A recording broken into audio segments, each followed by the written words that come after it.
I can't help it. I'm really bad at not following through with my cravings. I think that's hard. It's really hard. Um, I say as I'm like.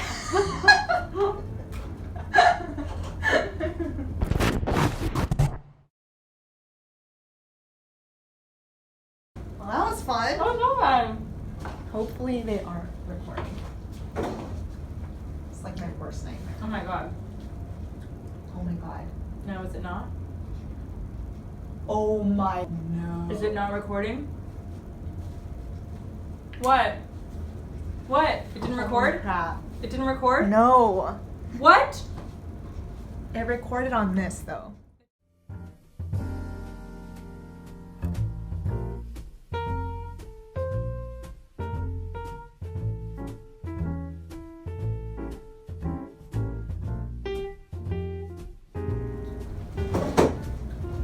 Nothing happened. It's a milkshake. It's a milkshake in a cone, which is honestly a great idea. Hi. Thank you for doing this. Of course. I'm thrilled to be here. Thank you. So, mint chocolate chip, huh? Uh-huh. You're just going right in. I'm going for it because it's melting and it's going to be a waste otherwise. Was mint chocolate chip always your go-to? When I was, we're now meeting. When I, well, I guess this is what it's gonna be like. When I was like a little kid, ever since I can remember, my birthday cakes were always mint chocolate chip ice cream cakes. Mm-hmm. So that was always my favorite flavor, and I don't know when it started, but. Wait, so did you like choose mint chocolate chip, or did it choose? I don't remember. I really don't remember. I think probably I chose it, but I don't remember like the first time having it because it was when I was so young. So I think So it chose you. it chose me. Yeah, it chose me in a way, I guess. But I've always been obsessed with ice cream. Like I love Yeah. ice cream so much. I And imagine too. yeah, so I think mint chip was like probably like my first flavor that I liked other than chocolate and vanilla. You know, like it was like my first foray into something more exciting. So you're part of that tribe. Mm-hmm. Because like people either hate it or love it. Yeah, I mean, I don't know what's to hate, but I really love it. Some people hate it because it reminds them of toothpaste or something. Yeah, but I don't get that at all. This is not. If my toothpaste tasted like this, I would be eating it. That's like insane. This I feel like is a sentimental flavor to me. Like so it is your comfort. it's my comfort food. Yeah, like this taste is so like it doesn't even matter the brand. It's like this specific taste is just like my childhood. Also, like Baskin Robbins and Ben and Jerry's were like kind of the main ice cream things at the time. Yeah. And Ben and Jerry's mint chip is white. It's true. That is just not. Yeah. Like as a kid, I was like, no, No. I have to have that green, It's just that not- fake green color. Yeah, it's just not satisfying. Mm-mm. I'm just like, I don't even know. No. No. Yeah. No, and it tastes fine, but it's just like in a cake too. You want it to look like. No. Yeah, so I think not that was acceptable. like the. It has to be the green one. Mm-hmm. So when was the last time that you had this as your comfort food? It's my comfort food. Not just like it's so hot outside. And just Yeah. I mean, my roommate and I often buy ice cream, and we both like mint chip. Oh. So she also really likes coffee, but sometimes I don't like having that at night. It's the caffeine. But but I An actor. I'm gonna get like 8 hours of sleep. But so she and I will both just be like, we're gonna like Postmates ice cream. Like really, we fully are addicted to ice cream. So it's a problem, but it's literally like the smallest thing I feel like is an excuse to have ice cream, you know, where you're like, oh, I'm just like in a bad mood. Okay, I guess we'll have like a pint of ice cream and eat it. Just sort of like living like in New York and being like I need stressed. comfort, just Yeah, living. yeah, I do. How about in the winter though? Oh, You still? yeah, I do. I do. Really? Yeah. Wow. Some summers, sometimes I'll go through a phase where I have it every single day. when I first moved here, and I was like, okay, if I ever see the Mr. Softy truck and like I have cash, I have to get it. Like, it's like fate. So I used to do that with another truck that I used to live in Greenpoint, and there was this Van Leeuwen's truck. Oh. And I'd be like, whenever I see the Van Leeuwen's truck, come on, like I have to get it. But then it would be like every day, you know? It's like always there. Yeah. So you were with me when I got one. It's true. My dad loves ice cream too. His favorite flavor was rum raisin. Ew. No. Ew. I'm not gonna have that. That is so I'm not bad. gonna have that as a child. No. Yeah. No. I think he just wanted it because of the rum. Yeah. But the raisin. Ugh. Do you remember they had that flavor though? I don't even know. Yeah. Do they still have it? I don't know. But that's definitely a flavor I don't even think I've ever tried it. Like, I don't have any interest I in it. had to because it was like He made you have it, yeah. Yeah. No, I was kind of picky as a kid. Yeah, ice cream had to be like candy and sweet. Like, I didn't want any weird stuff in it. No. Yeah. Raisin. Raisin, basically. Yeah. And rum. I feel like you and I are kind of similar in Yeah. that we both. I'm Would saying you already we're- agree? I already agree because I think we're similar. We're similar. We're similar in that we both studied something else in Mhm. college. Which I think Yes. distinct with history and literature. Mhm. Well, you minored in theater, but like. Yeah, but it wasn't really a thing. Well, did you know then going in and studying history and literature that it was like a backup or? Yeah, I think I went in wanting to be an actor. I had applied to I applied to like Tisch, NYU. And I think I got on the wait list or something. I don't think I got in. But that was the only, I didn't want to go to a conservatory. I wanted to learn like academia. It never crossed my mind to not go to college. And I wanted to know about other things in life other than acting. Oh, I wasn't interested in just being like, all I know is this one thing. And I like school. Like I've liked learning. I don't always like school. I don't always like the structure, but I've always really liked learning. And so I think they also didn't have a major at my college when I started. They created it later on, but they didn't have it, so it wasn't even an option. So I was like, okay, I want to learn about other stuff, which was really a blessing for me because I think if it had existed, I would have been very tempted to do it, and I don't know that would have given me very good training, and I would have thought that I had good training and sort of gone into the world. I don't think I would have gone to Esper. You know, it's like, I'm glad I did what I did. Yeah, I didn't even think of it as so much a backup plan because there's not much you can do with a history and literature degree. It's like you teach, I don't know, it's not that practical, but I learned a lot. Yeah, but it wasn't like a backup plan because I was like, but I'm like, the backup plan was getting a degree in itself. But what I studied was like still just as useless as anything else. Like, no one cares that I studied that for a job. And then you actually did want to learn history and literature. I did. I was like, yeah, I liked that department at my college, and I was like, yeah, I was into it. Okay. Yeah. So it wasn't too bad.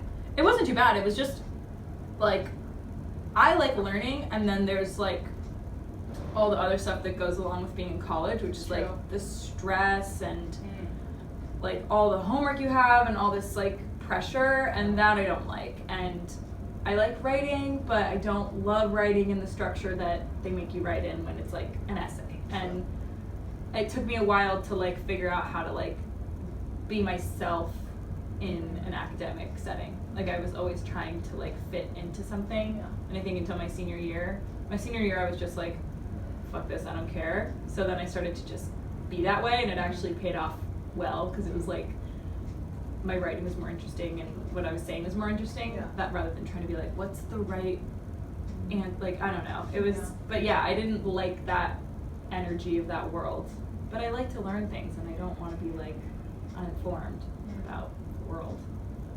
So if you had gotten into Tisch and you could have taken a BFA acting course, would you have taken it? I don't know. I don't think I would. I also think my parents probably wouldn't have let me. Oh no. Yeah. If I had gotten also into Harvard, which is where I went, I think they would have been like, you have to go there, which is basically what happened. Yeah. But I also don't know if I would have wanted to do that. Like, I was really leaning towards the schools I was most excited about were not BFA programs, and I don't know. It's so weird now thinking about it, because my life would probably be similar because I would be like an actor. But in my mind, I was like, I really want to go to a liberal arts college. But yeah, so I really don't know what would have happened. It's so interesting. Yeah. 'Cause I mean, you knew that you wanted to act. Yeah. You didn't know? I knew. You knew, but you were. I just went there. My time there, I mean, it was miserable for me. So like the whole time I was like, how am I going to get through this? I mean, I don't think I was my happiest self in college. I don't think I was at all. But I think it wasn't because the academia was hard, but it was like the least of my problems. I thought that like the culture of the school was, I think, creates a lot of stress, and then everyone around you is stressed, and you're like, oh my god, everyone here is like ready to explode, but they're holding it in. Versus when I came to Esper and I was like, oh wow, this is like my energy that I like. So how did you then? Because I think most people would be if I know I want to do this, I would just, I mean, most people I feel like would kind of just go after it, right? Mm-hmm. Yeah.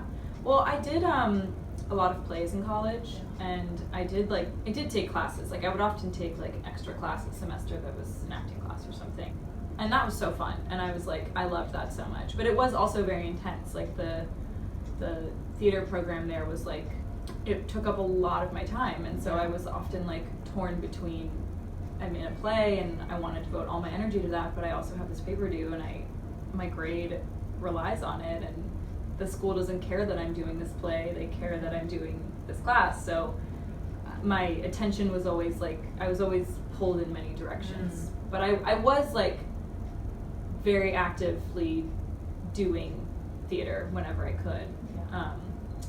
And I did like a summer program that was at Williamstown Theater Festival, and that was like amazing, and I always knew that's what I was going to be doing. I was also doing this other thing. It's cool. It's weird, yeah, but You had other outlets. I had outlets, yeah, like, totally. If I didn't have that, I think I would have gone crazy. Yeah. Was it hard for you to then balance it out and be like, I need to get my priority? Like, what was your priority then? Did you care much about your GPAs? Well,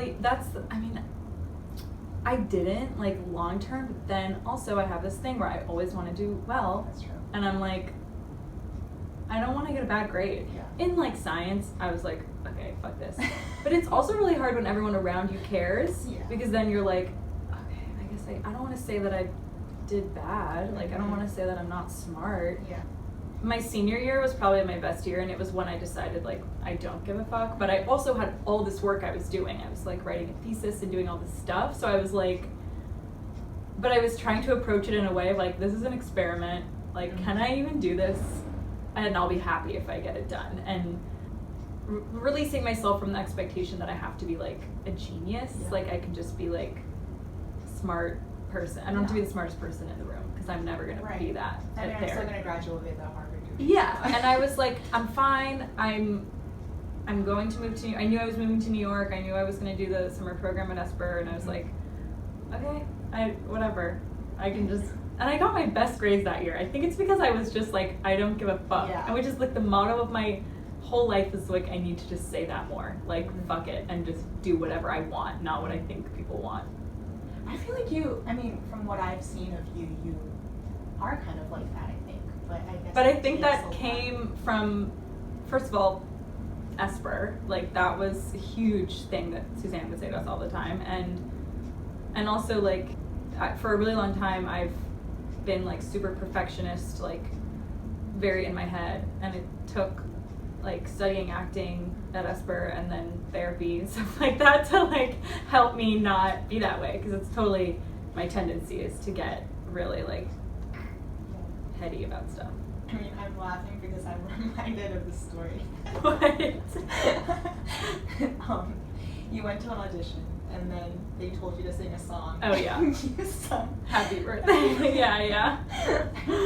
God. Yeah, that was so bad. I was also, like, sick. I had, like, a fever. It was horrible. I can be fucking about things that I don't care about so easier, you know, because I'm like, okay, fuck you. I sound horrible right now. I have like a cold and I'm gonna sing a song. Here you go. But yeah, but I do like try to say that to myself before I do anything in acting. Like any scene, I just be like, and if I didn't do it, I would notice like a difference in my approach. I don't know. But that's something Suzanne would say to us all the time. Just fuck it. Do you think it affects the quality, or it just affects like how you feel, or how you?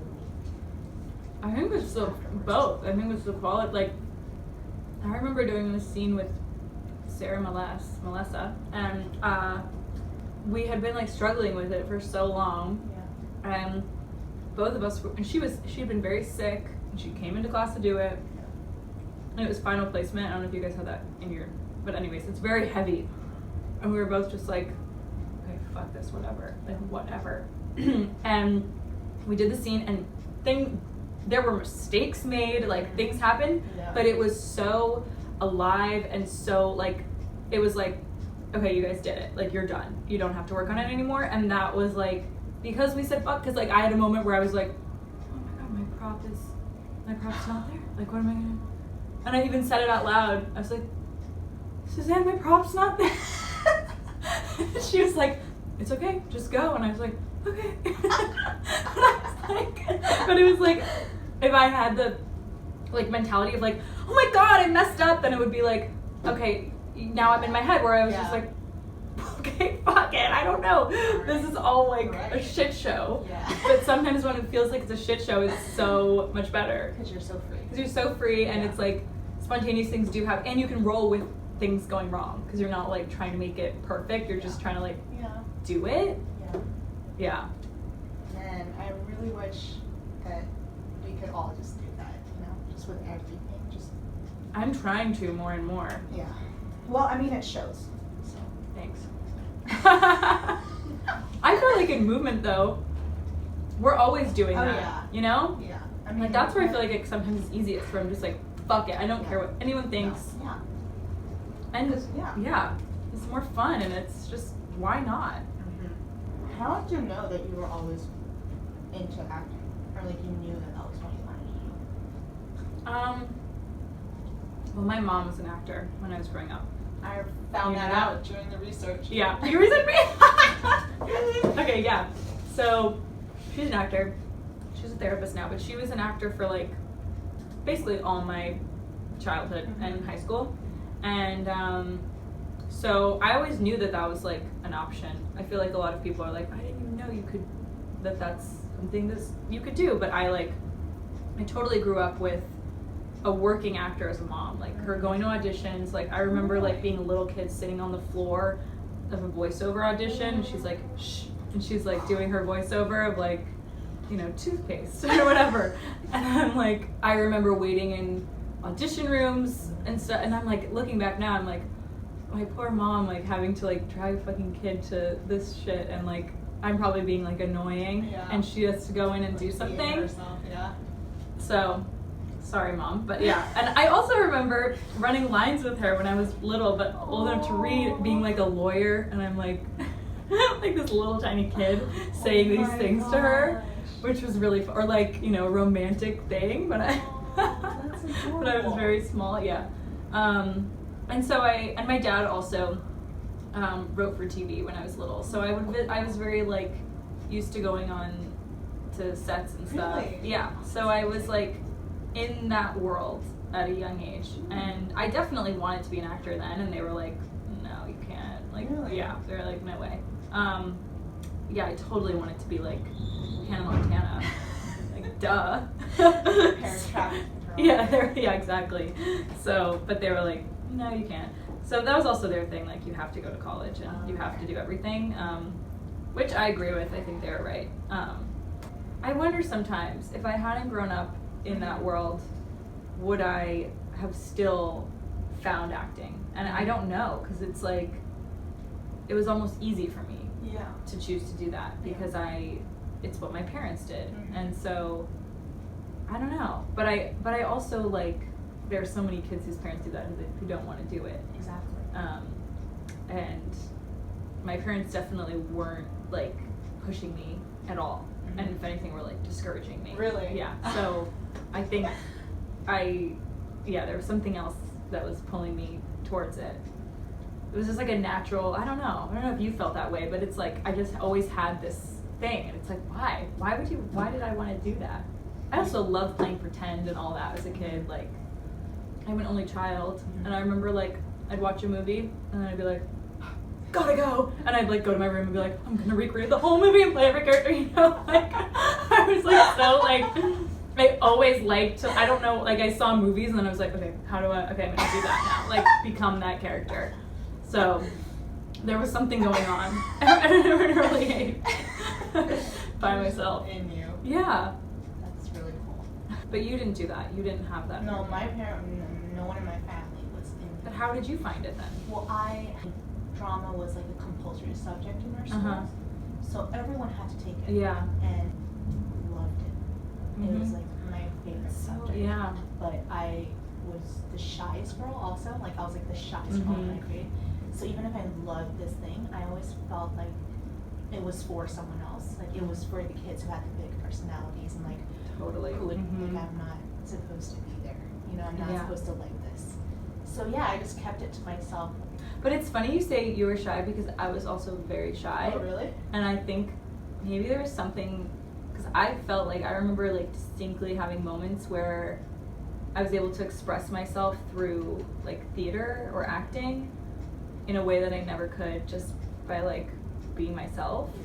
But I also remember that the kids who were super loud always got all the best roles, and I was always like teachers didn't always know that I wanted to do that. Exactly. Even though I was like, I want to do it so bad. But like, I was nervous and shy, and like, the kids who were like, but then those kids like suck. They're like bad actors, you know? Like they're like totally indicating, which is, I'm sure I was too, but like, I don't know, it's like, I remember my mom going to school plays and just being like, oh my god, like, these kids are so bad.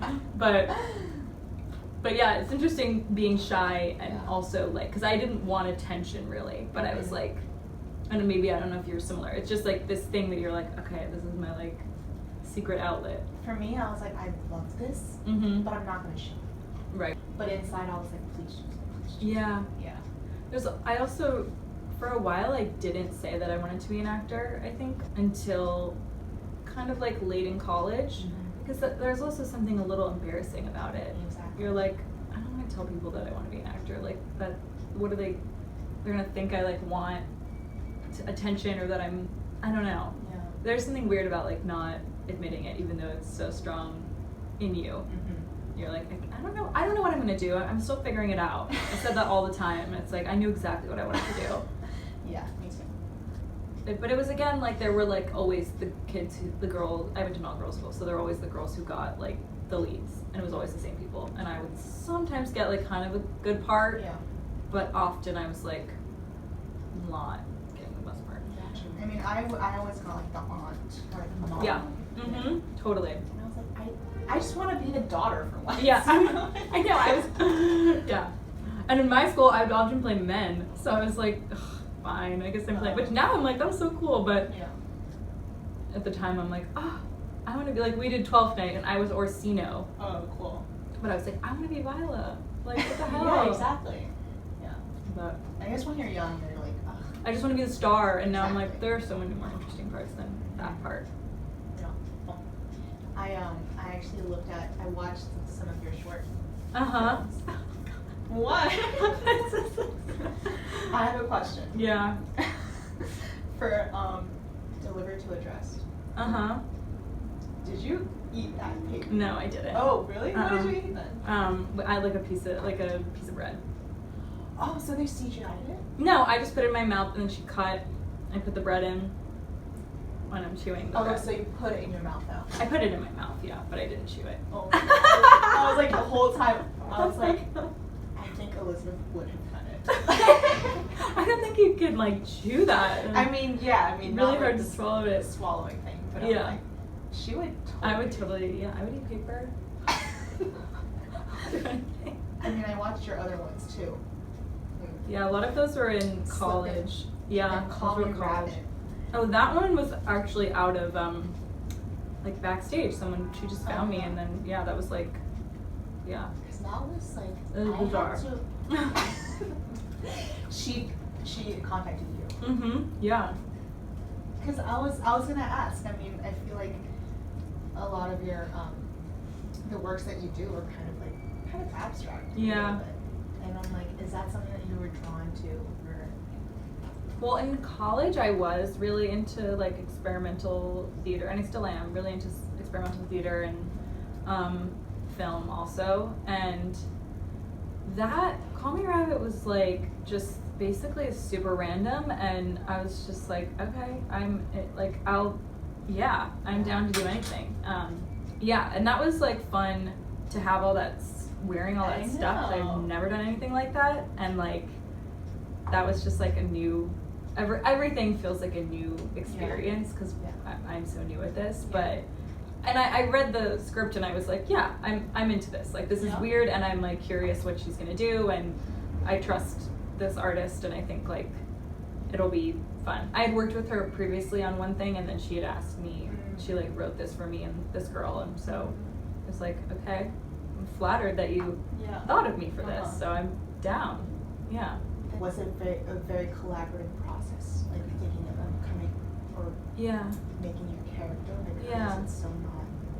Yeah, and it was also interesting, it was during first year of Esper, so we hadn't learned any of that character stuff, which I wish I had now, but the time I was like, I kind of knew, she had told me, like, you know, what she kind of wanted, and so I kind of knew, it was kind of like basically like this girl's stoned the whole time, and I was like, okay, I can like do that. Oh yeah. But it was interesting to do that like during first year, because I was like, okay, I know how to do like the contact and all that stuff, but I was feeling like there's something like missing in my abilities, and now I'm like, I know what it was, and I know how to do that now. Like, That's really cool. so I did a couple things that first year that I was like, okay, I'm really listening, but now what? You know? And I can do emotional prep, but Yeah. okay, like, yeah. Was it CGI like the set? as What? well? Oh yeah, yeah. It was green screen, yeah. Oh, cool. Which was cool. I was like, I've never even worked with green screen, so I would love to like learn about that. Yeah, Awesome. That would have been awesome. yeah. And I see that in a lot of like the works that you've done, most of them were like female directors. Mm-hmm. Is that something that you're like very intentional about, or? I don't even think I'm intentional, but I love women. Like all my friends are women basically, so I feel like a lot of the stuff I've done is with friends, and so like I know female directors, Yeah. and they are usually directing stuff about women. Yeah. So, and same with female playwrights and writers. So it's like, I feel like I'm constantly in rooms with a bunch of women, because those are the people who tell stories about women. Yeah. And like, men do too, but I haven't met that many who are like, all right, I really want to focus on this. You're not just going to be like, whatever, the girl. Like, Yeah.